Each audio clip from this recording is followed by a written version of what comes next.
Musibye mutyano abalungi mbabuzaako mwebale kwekumira ku Project Media TV gwatanaba ku subscribinga nkusabye okikole mu bwangu nnyo osobole okutusaako amawulire gaffe agabeera gakagwawo mu bujjuvu gwe yeekuumidde e Dubai, e Qatar, e Saudi Arabia, Bahrain yonna nkubuzaako nawe Munnayuganda gyebaleko webale kwekumira ku Project Media TV amawulire gaffe ag'entertainment gasange ku projectmedia.com sako nago aga sports.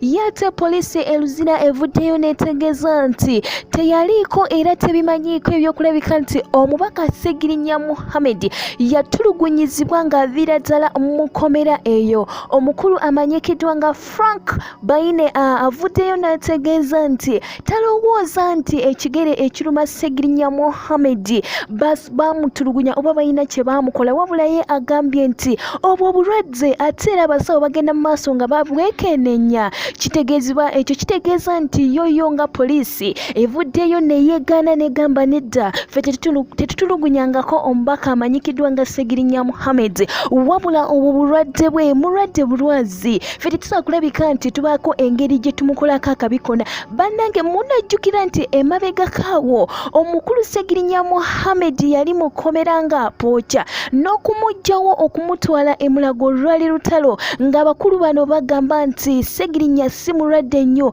nga bagala abeereeyo apookere eyo. Era abakulu abanene baamala kuvaayo nga Mpunga Mathias oyo akulira oludda oluvuganya gavumenti n'agamba embeera ya Ssegirinya mbi nnyo, ali mu bulumi obw'enjawulo, n'abantu abalala basiga ne bagamba leka tumugyeyo tumutwale e Mulago. Naye ate omukulu Frank Baine omu ku bakulu abali mu prison ey'eluzira abagitwalaganya mu maaso, ye okuvayo n'ategeeza nti tewaliwo kintu kyonna kyonna kye bakola Ssegirinya ku kigere kye, wabula obwo just bulwadde ate abasawo bakyabukolako. Bannange kino kibi nnyo, kiyungula amaziga okubanga asobola ovaayo ng'ate tulina n'obujulizi obubadde bujja bubeerawo nga Ongom ng'atutegeeza nti omubaka ono baamukuba omusaayi oguleeta akawuka akaleeta Siriimu. Bannange nja kuba nkutusaako amawulire agakwatagana ku nsonga eyo, naye ate poliisi okuvaayo n'eyogera kino